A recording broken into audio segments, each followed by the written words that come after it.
지난 월요일과 화요일에 우리 교단 교회 중에서 녹색교회로 선정된 교회들 대표가 함께 모여서 총회를 했습니다. 다들 이 환경 문제 또 창조 질서의 보전 문제에 관심이 많은 사람들이어서 환경 문제에 관한 정말 아주 깊은 또 활발한 토론을 할 수가 있었습니다. 정말 오랜만에 허심탄회한 환경을 주제로 한 대화를 할 수가 있었습니다. 사실 이 환경 문제에 대해서 관심이 하나도 없거나 또 아예 모르는 그런 목사들도 꽤 있습니다. 그런 분을 만나서 환경 문제에 대해서 대화하는 것은 참 어려운 일입니다. 생각하는 것이 서로 다르니까 소통이 잘 안 됩니다. 상대방을 설득시키고 이해시키려면 이제 말을 많이 해야 합니다. 또 말을 많이 해도 설득이 안 되는 경우가 훨씬 더 많습니다. 그래서 그게 잘 안 되면 오히려 이제 마음이 불편해집니다. 그래서 환경 문제에 관심이 하나도 없는 사람하고는 환경을 주제로 대화를 나눌 게 아니라 다른 주제로 대화를 나누는 것이 좋습니다. 정치 성향이 다른 사람끼리 정치를 주제로 대화를 나누는 것은 정말 백해무익한 일입니다. 대화를 해봐야 아무 소득도 없고 관계가 오히려 안 좋아질 수 있기 때문입니다. 일반적으로 사람들은 자기 생각과 비슷한 사람 또는 취미가 같은 사람, 이런 사람들을 만나려고 합니다. 자기하고 뭔가 공통점이 있는 사람하고 사귀려고 합니다. 그래야 좀 더 쉽게 친해질 수 있고 관계도 깊어질 수가 있습니다. 생각이 정반대이고 공통점이 하나도 없는 사람을 만나서 대화하는 것은 참 힘든 일입니다. 그래서 그런 사람은 차라리 만나지 않는 것이 더 나을 수도 있습니다. 그런데 하나님과 우리의 관계도 그럴 수가 있습니다. 하나님과 우리의 생각이 완전히 다르면 하나님과 우리의 관계에도 문제가 생기고 신앙생활의 즐거움도 사라질 수가 있습니다. 그래서 우리가 하나님과 깊은 관계 또 즐거운 교제를 나누려면 우리가 하나님과 같은 마음을 품으려고 노력해야 합니다. 그리고 하나님을 닮아가려고 애써야 합니다. 오늘은 레위기를 공부하는 날입니다. 레위기는 우리가 하나님과 깊고도 즐거운 교제를 나누기 위해서는 우리가 섬기는 하나님이 거룩하신 분이다라는 사실을 분명히 알고 또 그 거룩하신 하나님처럼 거룩해져 가야 한다라고 우리에게 말씀해 주십니다. 지난주에 말씀드린 대로 애굽을 나온 이스라엘 민족은 가나안 땅으로 바로 가지 않고 시내산으로 가서 그 시내산에서 하나님께서 주시는 율법을 받았습니다. 출애굽기 후반부 그리고 이 레위기 전체가 바로 이스라엘 민족이 시내산에서 받은 율법입니다. 하나님은 애굽에서 해방된 이스라엘 민족이 단지 가나안 땅에 가서 잘 먹고 잘 사는 것을 원하지 않으셨습니다. 지난주에 묵상한 출애굽기 19장 6절에 나오는 대로 하나님은 이스라엘 민족이 제사장 나라와 거룩한 백성이 되기를 바라셨습니다. 그래서 하나님께서는 바로 그것을 위해서 이스라엘 민족을 제사장 나라와 거룩한 백성으로 만들기 위해서 이스라엘 민족에게 율법을 주셨습니다. 특히 레위기에서는 하나님께서 이스라엘 민족을 거룩하게 하시기 위해서 율법을 주신다 하는 말씀을 거듭해서 강조합니다. 레위기의 주제를 가장 잘 말해주는 구절은 레위기 11장 45절에 있습니다. 레위기 11장 45절을 우리가 함께 찾아서 봉독하겠습니다. 레위기 11장 45절 말씀입니다. 레위기 11장 45절 같이 읽겠습니다. 나는 너희의 하나님이 되려고 너희를 애굽 땅에서 인도하여 낸 여호와라. 내가 거룩하니 너희도 거룩할지어다. 하나님께서 이스라엘 민족을 애굽에서 이끌어내신 가장 중요한 목적은 당신이 이스라엘의 하나님이 되는 것, 이스라엘 민족의 하나님이 되는 것입니다.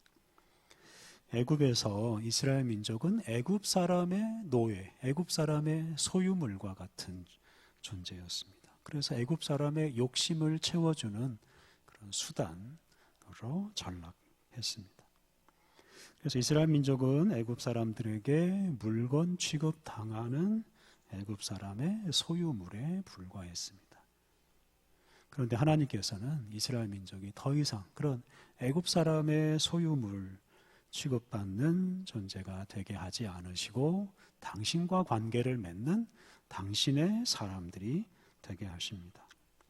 하나님은 이스라엘 민족을 당신의 노예로 부려먹지 않으십니다. 애굽 사람처럼 이스라엘 민족을 물건 취급하지도 않으십니다.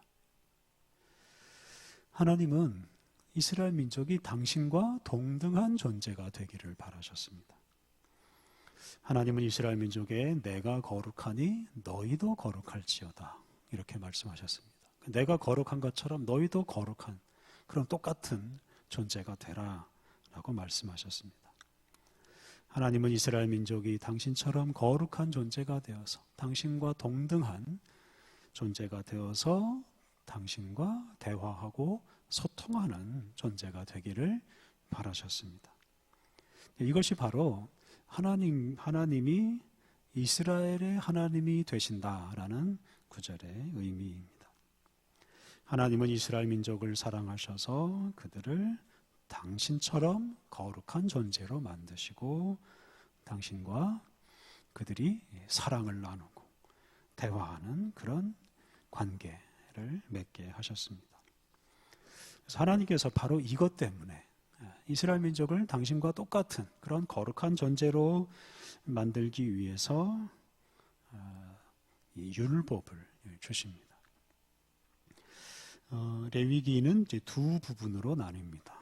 전반부 1장부터 16절은 제사와 정결에 관한 법이고 후반부 17장부터 27장은 도덕법, 사회윤리입니다. 먼저 1장부터 7장을 보면 5가지 제사 방법이 나옵니다.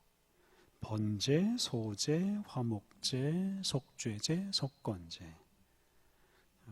사람들은 어떤 상황에 따라서 이 5가지 제사 중에 하나를 선택해서 하나님께 제사를 드릴 수 있습니다.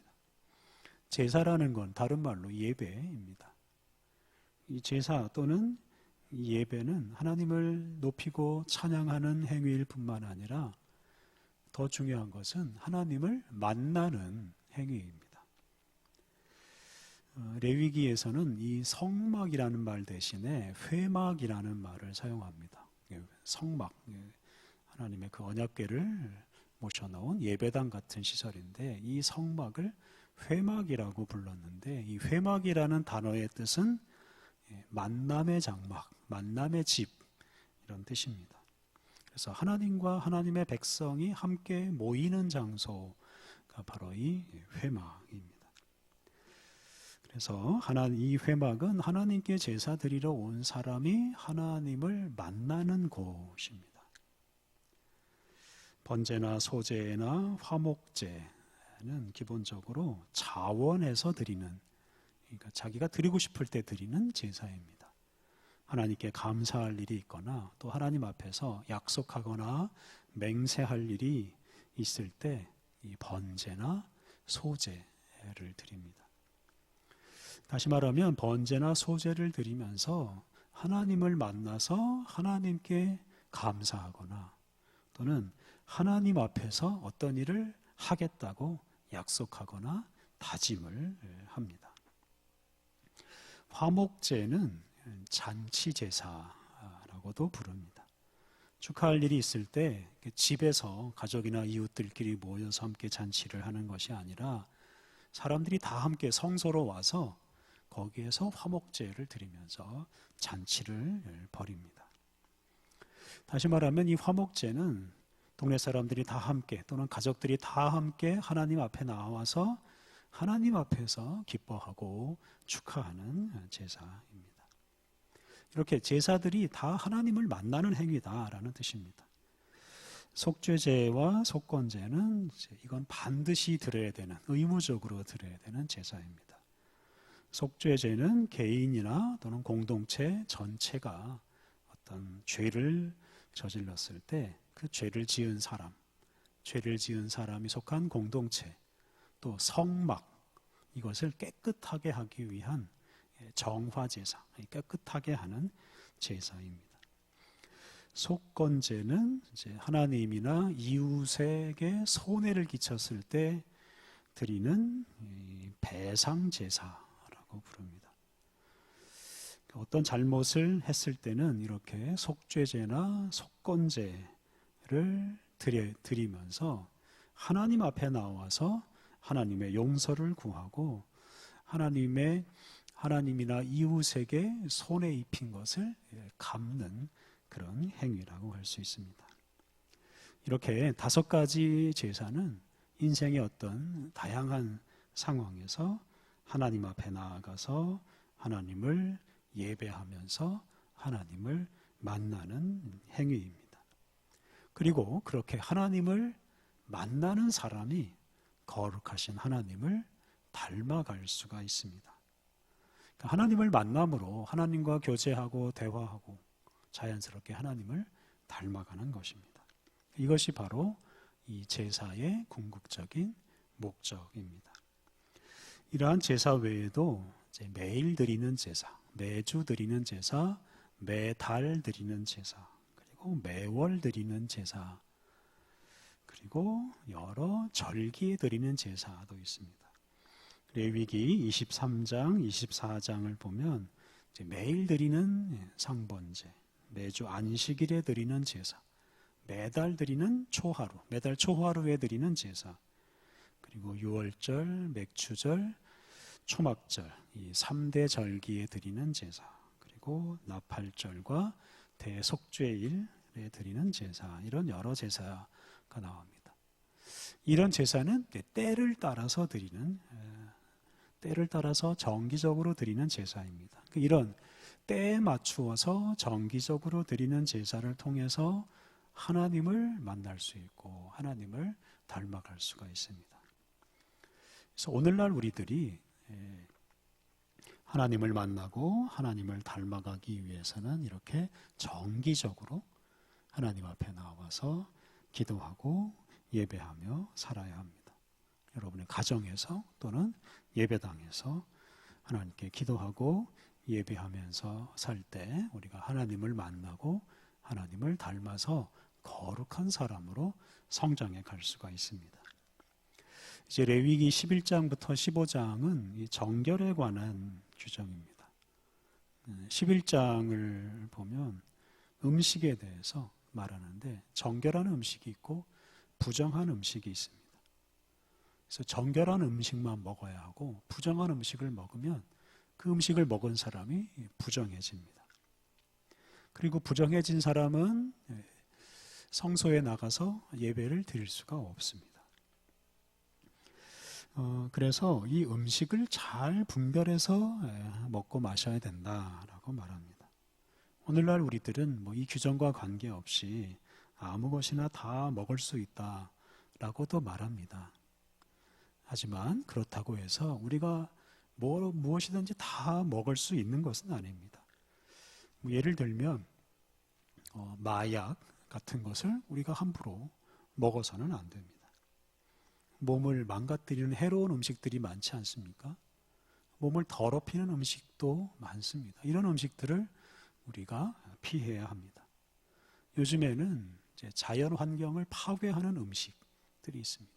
육식이 대표적인 것이고 저 먼 곳에서 먼 거리를 운송해서 오는 음식 역시 자연환경을 파괴하는 음식입니다.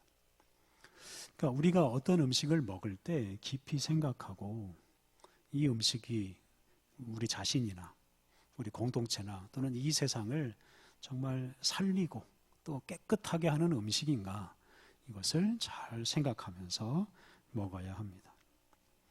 우리의 몸을 더럽히고 망가뜨리고 이 세상을 더럽히고 망가뜨리는 그런 음식을 먹는 사람은 거룩하라고 명령하신 하나님 말씀에 순종하는 사람이라고 할 수가 없습니다. 그래서 우리가 거룩하신 하나님을 만나고 하나님을 닮아가기 위해서는 이 음식을 잘 분별해서 먹고 그 음식으로 우리의 몸을 정결하게 만들어 가야 합니다. 이제 음식 외에도 옷과 집에 관한 규정도 있습니다. 더러운 옷을 입거나 더러운 집에서 살지 말라라고 말씀하십니다. 그래서 특히 이제 옷이나 집에 곰팡이 같은 것이 생기면 빨래를 하거나 아니면 깨끗하게 다 청소를 하라고 말씀하십니다. 이렇게 우리가 거룩한 존재가 되기 위해서는 그냥 내 몸, 자기 몸뿐만 아니라 몸을 둘러싼 환경까지도 정결하게 거룩하게 보존해야 됩니다. 그리고 이제 거기서 더 나아가서 우리 사회, 우리가 몸담고 살아가는 이 사회 전체를 깨끗하게 만들어야 합니다. 죄로 오염된 세상, 다 범죄를 일상적으로 저지르는 세상에서는 사람들이 거룩하게 살 수가 없습니다. 그래서 레위기 17장 이후에 나오는 이 도덕법은 바로 이 거룩한 사회, 깨끗한 사회를 만들기 위한 규정이라고 할 수 있습니다. 17장을 보면 사람의 피든 짐승의 피든 함부로 흘리지 않게 하라고 말씀하십니다. 이 피는 생명이라고 말하는데요. 그래서 피를 함부로 흘리지 못하게 하라는 것은 생명을 아주 소중하게 여기라는 뜻입니다. 어떤 물건, 돈, 권력 이런 것보다 짐승과 사람의 생명을 더 소중하게 여겨야 합니다. 그래서 이 생명보다 다른 것, 돈이나 물건이나 권력을 더 앞세우는 사람은 자기를 더럽히고 세상을 더럽히는 사람이라고 할 수 있고, 그런 사람은 거룩하신 하나님 앞에 설 수가 없습니다. 18장에서는 이 성적인 타락에 빠지지 말라라고 권면을 하고, 이어지는 19장, 20장에서는 여러 가지 율법 규정을 주십니다. 가난한 사람을 잘 돌보고 정의를 실현하라 하는 말씀을 주십니다. 앞서 말씀드린 대로 도덕적으로 타락한 세상, 정의가 사라진 세상에서는 절대로 거룩하게 살 수가 없기 때문입니다. 레위기 18장 24절 이하 말씀을 보면 아주 무서운 말씀이 나옵니다. 이렇게 범죄하면 땅이 더러워지고 땅이 범죄한 사람들을 다 쫓아낸다, 토해낸다라는 말씀이 나옵니다. 18장 27절과 28절 말씀을 같이 읽어보겠습니다. 레위기 18장 27절과 28절 말씀입니다. 레위기 18장 27절, 28절 같이 읽겠습니다. 너희 전에 있던 그 땅 주민이 이 모든 가증한 일을 행하였고 그 땅도 더러워졌느니라. 너희도 더럽히면 그 땅이 너희가 있기 전 주민을 토함같이 너희를 토할까 하노라. 이스라엘 민족이 가나안 땅에 이제 가게 되지 않습니까? 이제 그 땅에 가서 하나님 말씀대로 살지 않고 온갖 범죄를 일삼아서 땅을 더럽히면 그 땅이 가나안 사람들을 다 쫓아내고 토해낸 것처럼 이스라엘 민족도 토해내고 쫓아낼 것이다 라고 경고하고 있습니다. 이렇게 도덕적으로 바르게 살지 않으면 하나님을 닮은 거룩한 존재가 될 수 없을 뿐만 아니라 그 땅에서 오래 살지 못하고 땅에서 쫓겨나는 신세가 된다라고 경고하십니다. 그래서 우리가 늘 하나님 말씀 따라서 바르게 살기를 힘써야 합니다. 그래야 우리 자신과 이 땅을 거룩하게 보존할 수 있고 이 땅에서 우리가 오래 살 수가 있습니다. 지금까지 한 말씀을 요약하자면 우리가 하나님을 만나는 거룩한 사람으로서 거룩하게 살기 위해서는 하나님께서 주신 계명을 따라서 살아가야 합니다. 오늘 우리가 읽은 본문이 바로 이것을 잘 요약해서 말해줍니다. 네, 오늘 봉독한 말씀 우리 다시 한번 읽겠습니다. 레위기 22장 31절부터 33절 말씀. 레위기 22장 31절부터 같이 읽겠습니다.